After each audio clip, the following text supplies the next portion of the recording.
ఈ పిచ్చుకలను చూసుకుంటూ నేను ఒక ఇంపార్టెంట్ విషయము నా లైఫ్‌లో జరిగిన ఒక విషయాన్ని మీతో షేర్ చేసుకోవాలి అని అనుకుంటున్నాను. ఏంటంటే సాహితీ పుట్టినప్పటి నుండి కూడా మా అమ్మ మా దగ్గరే ఉండేది. ఇక్కడ హైదరాబాద్‌లోనే ఉండేది.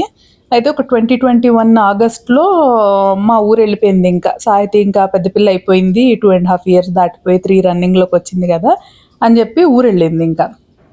అయితే మాకు వచ్చేసి ఇల్లు కట్టుకుందాము అని అంటే మా ఊర్లో అంటే మా అమ్మ ఒక్కటే కదా ఉండేది. ఉండగలిగినన్నాళ్ళు అక్కడ ఉంటది. ఇంక తర్వాత ఇంక మా దగ్గరకొచ్చేస్తది అని అనుకుంటాం గానీ, ఎవరు కూడా మళ్ళీ కొత్తగా అట్లా ఇల్లు కట్టుకోవాలక్కడ అని అనుకోరు కదా మామూలుగా. నెక్స్ట్ జనరేషన్స్ ఉండేవాళ్ళు లేరు అన్నప్పుడు ఎవరు కట్టుకోవాలన్న థాట్ రాదు కదా! అట్లాగే మా ఫ్యామిలీలో కూడా ఎవ్వరికీ కూడా అసలక్కడ ఇల్లు కడదాము అన్న థాట్ అయితే అసలు లేనే లేదు.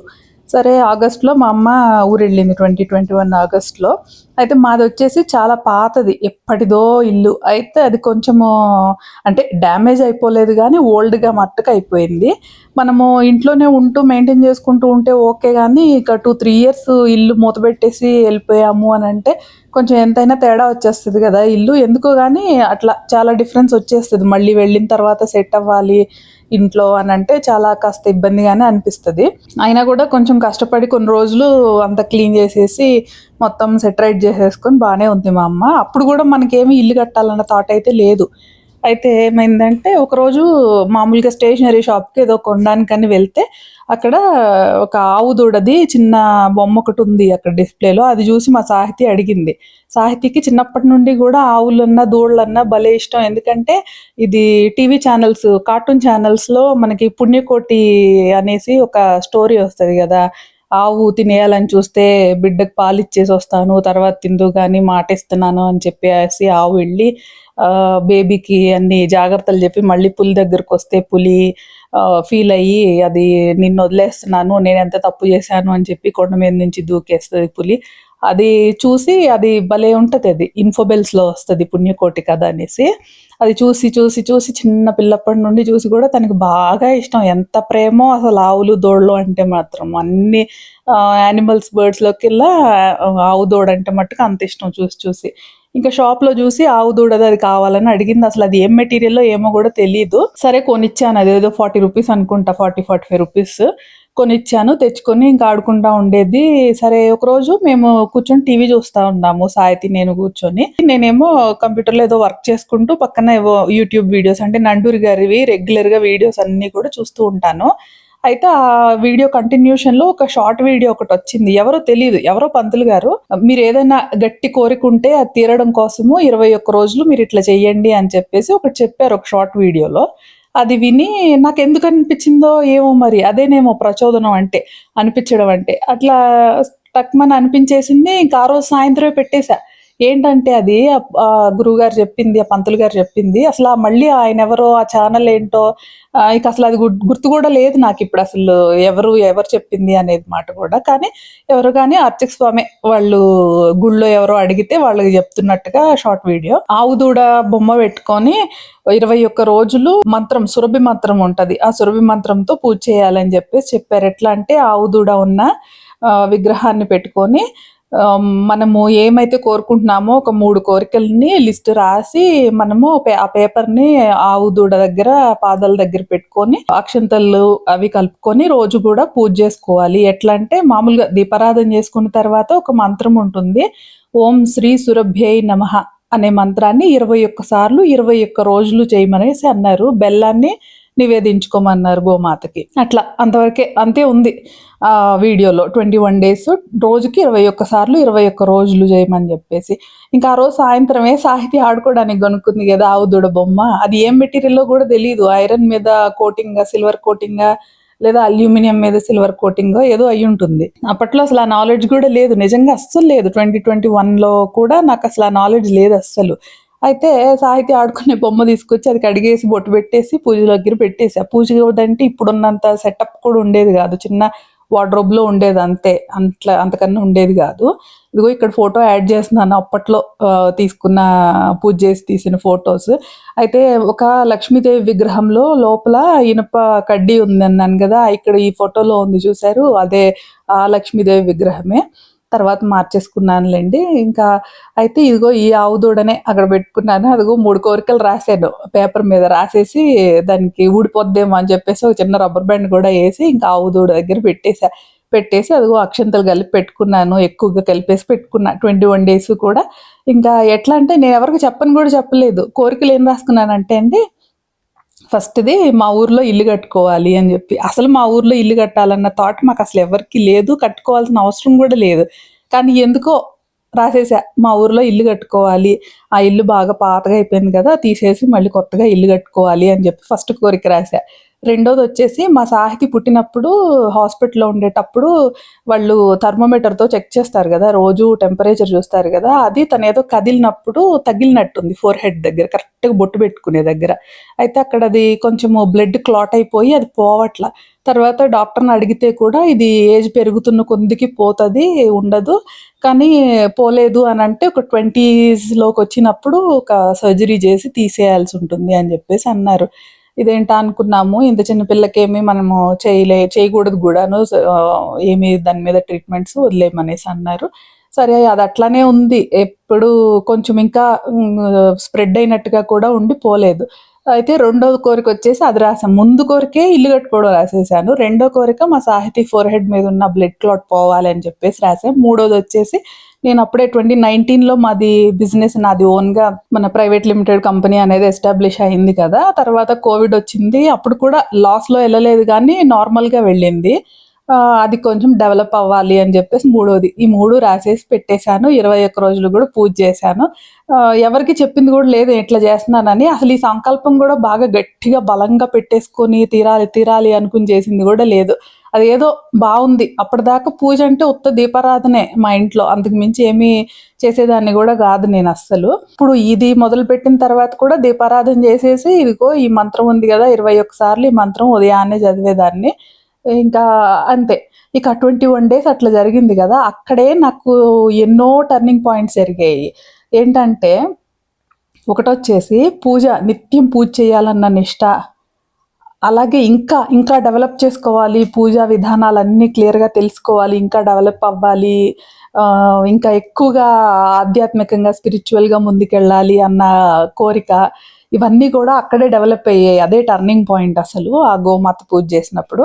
అయితే నేను ఈ అక్షంతలేసేసి పూజ చేసి ఇంక అక్కడితో ఊరుకునేదాన్ని గాదు. ఎలాగో మన సాహితికి ఆవులంటే ఇష్టం గాబట్టి రోజు కూడా గోశాలకెళ్ళేవాళ్ళము. ఇంటి దగ్గరే వాకబుల్ డిస్టెన్స్‌లోనే గుడుంది. గుడిలోనే గోశాల ఉండేది. అయితే రోజు బెల్లం నివేదించుకోమని చెప్పారు గదా! గురువుగారు, పంతులు గారు. అయితే ఆ బెల్లం ముక్కొచ్చేసి కొంచెం పెద్దది. ఒక 50 గ్రాములు, 100 గ్రాముల మధ్యలో ఉండే అంత పెద్ద బెల్లం ముక్క గెడ్డని పెట్టేదాన్ని నేను. ఏదో కొంచెం చిన్నది పెట్టేసి ప్రసాదం కోసం, నైవేద్యం కోసం అన్నట్టుగా కాకుండా కొంచెం పెద్దదే పెట్టేదాన్ని. పెట్టిన తర్వాత తీసుకొని సాయంత్రం వరకు అట్లే ఉంచేసి సాయంత్రము ఇంక నేను మా సాహితీ ఎలాగో బయట ఏదో ఒక వాకింగ్‌కి అట్లా ఎళ్ళాలి గదా! అది ఒక బాక్స్‌లో తీసుకొని వెళ్ళిపోయి గోశాలకెళ్ళి చిన్న చిన్న ముక్కలు కొట్టి దూడలకి వాటికన్నిటికి పెట్టేవాళ్ళం. మా సాహితీ చేతిలో పెట్టి పెట్టిచ్చేదాన్ని. దానికి భలే ఇష్టం అవి వాటికి ఫీడ్ చేయడం గూడా. కొంచెం మొదట్లో భయపడేది. తర్వాత భలే ఇష్టంగా పెట్టేసింది గూడా. అవి కొంచెం తడవుతది గదా! అది నాకినప్పుడు. ఇంక అప్పుడు గూడా నవ్వుకునేది. ఇంక అట్లా చిన్న చిన్న బెల్లం ముక్కలు కొట్టేసి దూడలకు పెట్టడం, ఆవులకు పెట్టేవాళ్ళం గదా! నాకు కొంచెం భయమే, సాహితీకి భయమే. అంటే గడ్డి అట్లయితే పెడతాను గానీ, చేత్తో పెట్టేవి ఉంటాయి గదా! అవి దాని నోటి దగ్గర పెట్టడం అంటే భయమేసిద్ది. అలా అని కింద పెట్టేయడం అంటే మట్టిలో పడతాయి గదా! ఇసుకలో అనేసి అట్లా గాకుండా దూడలకు పెట్టేవాళ్ళం. ఓన్లీ దూడలకే పెట్టేవాళ్ళం ఇంకాను. పెట్టేసి ఇంకొక 2 ముక్కలుంటే మేము తినేవాళ్ళం వాటిని. తిని ఇంటికి రావడం. 21 రోజులు కూడా ఇట్లానే జరిగింది. బ్రేకే రాలేదు అస్సలు. ఒక్క రోజు గూడా బ్రేక్ రాలా. 21 రోజులు గూడా ఇట్లానే జరిగింది. ఇప్పుడు ఆగస్ట్‌లో మొదలుపెట్టాను నేను. ఆగస్ట్ మధ్యలో, సెప్టెంబర్ మధ్యలోకెళ్ళింది. అయిపోవడానికి. అయిపోయిన తర్వాత ఆ పంతులు గారు ఏం చెప్పారంటే, మనం ఒక పేపర్ రాసి పెట్టాం కదా కోరికలు. ఆ పేపర్‌ని తీసుకెళ్ళి ఏదైనా గుడిలో ఉన్న రావి చెట్టుకి కట్టమన్నారు. అయితే మేము వెళ్ళే గుడిలోనే వేప చెట్లు, రావి చెట్లు, మర్రి చెట్లు బోలెడున్నాయి. ఒకరోజు మేము కూడా వెళ్ళేసి కట్టేసాము. ఇంకా ఇంకోటేంటంటే నేను కడిగేసి పెట్టాను కదా ఆవు దూడది. అది వేరే ఏదో మెటీరియల్ అనుకుంటా. మొత్తానికి మనకి పంచలోహాల్లో ఉండే మెటీరియల్ అయితే కాదు. అల్యూమినియం మీదనో ఏమో పెయింటింగ్. సరే అది కూడా బాగా గ్రీన్‌గా అయిపోయింది. బాగా పాడైపోయింది. ఇంకా కలర్ కూడా చేంజ్ అయిపోయి నల్లగా కూడా అయిపోయింది విగ్రహం.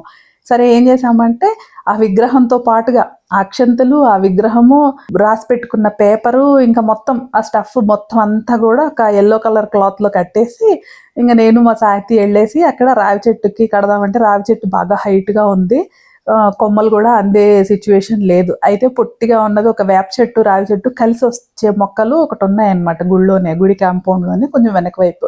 ఆ రెండిటికి కలిపి కట్టేసాం ఈ మూటని. చానాళ్ళు అది అట్లానే ఉండింది కూడా, మేము చూసాం. అప్పుడప్పుడు వెళ్తూ ఉంటాం కదా, రోజు కూడా వెళ్ళేవాళ్ళం అప్పట్లో. అయితే అక్కడ కట్టేసాము, కట్టేసి వచ్చేసాము. 21 days అయిపోయింది కదా, ఇంకా అంతే అయిపోయింది. అంతే కానీ కోరికలు తీరుతాయా ఇదా అదా అనేది మళ్ళీ ఎదురు చూడడం అది కూడా లేదు. ఒకటి చెయ్యాలి, ఒక 21 days అనుకున్నాము, చేసేసాము, అయిపోయింది. ఏమైందో తెలుసా, అక్టోబర్లో ఇల్లు కట్టాలి అన్న థాట్ అనేది ఇంకా స్టార్ట్ అయిపోయింది సీరియస్గా. ఎట్లా, ఇంక నేను ఈ పూజ చేసినట్టు కూడా ఇంట్లో ఎవరికి కూడా తెలియదు. ఎట్లా అయిందంటే, నాకు ఒక లోన్ వచ్చేసి ఒక హెచ్డిఎఫ్సి బ్యాంక్ వాళ్ళు లోన్ ఆఫర్ చేస్తున్నారు, ఒక 20 lakh 15 lakh లోన్ వచ్చేసి. అయితే చాలా ఇంట్రెస్ట్ రేట్ కూడా చాలా తక్కువ. అయితే మా వారితో చెప్పాను, ఇట్లా లోన్ ఆఫర్ ఉందని చెప్పేసి, మెసేజ్ వచ్చింది అని చెప్పేసి. సరే ఎట్లాగో మీ ఊర్లో మీ ఇల్లు కూడా బాగా డ్యామేజ్డ్గా అట్లా అనిపిస్తుంది కదా, మీ మమ్మీకి కూడా కొన్నాళ్ళు అక్కడ ఉండాలి అని అనిపిస్తుంది, ఇప్పుడే ఖాళీ చేసేసి వచ్చేసేయాలి అని అట్లా అనిపిది కదా, మీ బంధువులు అందరు అక్కడ ఉన్నారు కాబట్టి అక్కడ మనకంటూ ఇల్లు ఉండాలి అనేది అనిపిస్తుంది కదా, అక్కడ ఇల్లు కడితే ఎట్లుంటది అన్నారు. ఆయన నోటితోనే వచ్చింది ఈ మాట, నేనుగా అన్నదైతే కాదు అస్సలు. అవునా అనుకోని ఇంకా మా అమ్మని అడిగితే, ఎందుకు ఏమైంది, నాకు ఇది జాలే అట్లా ఇట్లా అనింది. అట్లా కాదులే, నువ్వు ఊరుకోమా, కట్టేసుకుందాం మనం ఇల్లు బాగా అని చెప్పేసి మొదలు పెట్టేసాం. అయిపోయింది. ఎప్పుడు కార్తీక మాసంకి నవంబర్కి స్టార్ట్ అయిపోయింది. అక్టోబర్లో డిస్కషను, ఆ పాతిల్లు కొట్టేయడం, నవంబర్లో కట్టడం స్టార్ట్ చేసేయడం. నవంబర్, డిసెంబర్, జనవరి, ఫిబ్రవరిలో మేము గృహప్రవేశం చేసాం. మేమే చేసుకున్నది గృహప్రవేశం, మేమే చేసాము. అయిపోయింది. ఇప్పుడే అది మొన్న నేను ఊరెళ్ళినప్పుడు, మొన్న మన వేసవి సెలవుల్లో వెళ్ళినప్పుడు చూపించాను కదా, ఇంట్లో హోమ్ టూర్ అని, వాకిట్లో అని, గార్డెన్ అని, అవన్నీ అంతా కూడా అప్పుడు కట్టిందే. 4 months, 4 to 5 monthsలో కన్స్ట్రక్షను, గృహప్రవేశం అన్నీ అయిపోయాయి. ఇది అస్సలు విచిత్రం అనే చెప్పాలి మాకు. ఆ తర్వాత మనకి సాహితీకి రెండో కోరిక అన్నాను కదా, ఇప్పుడు చూస్తే సాహితీ ముఖం మీద ఆ క్లాటే లేదు, ప్లెయిన్ స్కిన్ వచ్చేసింది అసలు. చాలా సర్ప్రైజ్ అసలు, ఎంత తొందరగా. ఎప్పుడు లాస్ట్ ఇయర్ 2023 ముందే తనకి అది పోయింది అసలు, స్లోగా లైట్ అయిపోవడము, ఇంకా తర్వాత అసలు లేదు. ఇప్పుడైతే ప్లెయిన్ స్కిన్ వచ్చేసింది అసలు. మూడోది బిజినెస్ డెవలప్మెంట్ అన్నాను కదా, ఇదిగోండి చాలా వరకు నేను మా ఊర్లో ఇల్లు కట్టుకోవడం కోసం తీసుకున్న లోన్ చాలా వరకు క్లియర్ చేశాను. ఆల్మోస్ట్ ఎండ్ అయిపోబోతుంది కూడా. ఇవన్నీ కూడా అంటే అందరికీ చేసిన ప్రతి ఒక్కరికి ఇట్లా తీరిపోవాలి, తీరిపోతాయి అని నేను చెప్పట్లేదు, కానీ నాకు జరిగింది అయితే చెప్తున్నాను. ఇట్లా ఇవి జరగబట్టే నేను టర్న్ అయ్యాను పూజల వరకుకి అని కూడా కాదు. ఇవి జరగక ముందే ఆ 21 రోజుల్లోనే మైండ్లో చాలా చేంజెస్ వచ్చేసాయి. 21 రోజుల్లోనే కంప్లీట్‌గా ఇంకా అసలు ఇంకా తెలుసుకోవాలి, ఆధ్యాత్మికంగా ఇంకా ముందుకెళ్ళాలి అని అనిపించింది. అంతకుముందు బాగా ఉండేది. మేము టెంపుల్స్ విజిట్ అంతా చేసేవాళ్ళము. వెంకటేశ్వర స్వామి అంటే మా ఇంట్లో అంతా కూడా చాలా భక్తిగా ఉండేవాళ్ళము. తిరుపతెళ్ళి రావడము, చిన్నజీయర స్వామి వారి దగ్గరికెళ్ళి రావడం, ఇట్లాంటివి చాలా ఉండేవి. అలా ఉండడం వేరు, కరెక్ట్‌గా కంప్లీట్‌గా మైండ్ అనేది కంప్లీట్‌గా రియలైజేషన్ రావడం అనేది వేరు గదా! ఈ కోరికలు తీరకపోవడం మాట అట్లుంచి 21 రోజులు చేసిన సురభి పూజలోనే ఎన్నో మార్పులు జరిగేసాయి ఇంట్లో. మైండ్ సెట్‌లో, ఆలోచన విధానంలో, అన్నిట్లో గూడాను. ఇంకా అందుకనే అప్పుడు ఆ 21 రోజులు గోశాలకెళ్ళి దూడలకి బెల్లం పెడుతూ ఉన్నాము అని జెప్పాను గదా! 21 రోజులు కూడా అదే గోశాలలో పెట్టలేదు. కొన్ని రోజులు పెట్టిన తర్వాత రోడ్డు మీద తిరుగుతున్న ఆవులు అవి కనిపించాయి. గోశాలలో ఆవులకైతే ఎవరైనా వచ్చి పెడతారు, బోలెడు మంది వచ్చి పెడతారు. ఆ గోశాల మెయింటైన్ చేసేవాళ్ళు కూడా పెడతారు. ఈ రోడ్ల మీద తిరిగే వీళ్ళకి ఇవి ఎతుక్కోవడమే కదా, వీటికి ఎవరు పెడతారు అని చెప్పేసి కొన్నాళ్ళు అట్లా కూడా పెట్టేవాళ్ళం. కానీ కొంచెం భయపడేవాళ్ళము మొదట్లో. అంటే కట్టేసి ఉంటాయి కదా గోశాలలో అయితే, అవైతే మనకు ధైర్యంగా వెళ్ళిపోయి పెట్టుకుంటాము. అవేమన్నా తల ఎదిలిస్తే కొంచెం వెనక్కి వచ్చేయడానికి ఉంటది. బయట ఆవులంటే కొద్దిగా భయమేసేది మొదట్లో. కానీ పాపం అసలు ఎంత అయినా కానీ అసలు మనల్ని భయపెట్టడం, బెదిరించడం, విదిలించడము, పొడవడానికి రావడం ఇట్లాంటివి అస్సలు చెయ్యవు. అస్సలు చెయ్యవు రోడ్ల మీద ఉన్న ఆవులు గూడా. అంత ప్రశాంతంగా అట్లాగే ఉంటాయి. మనం దగ్గరికెళ్ళి ఏమన్నా పెడుతున్నా కూడా నిదానంగా తీసుకుంటాయి. మనం భయపడ్డమే గానీ అసలు మనల్ని ఏమీ జెయ్యవు. పొరపాటున గూడా ఏమీ జెయ్యవు అస్సలు ఆవులు. కానీ దూడల్లో ఇవి బాయ్స్ ఉంటాయి గదా! బాయ్ దూడలు అవి మాత్రం అల్లరి వేషాలు. ఎగరడము, ఇలా ముందుకి పరిగెత్తుకొనొచ్చి పొడుస్తానని రావడం ఇట్లాంటి అల్లరి వేషాలు బాగా వేస్తాయి.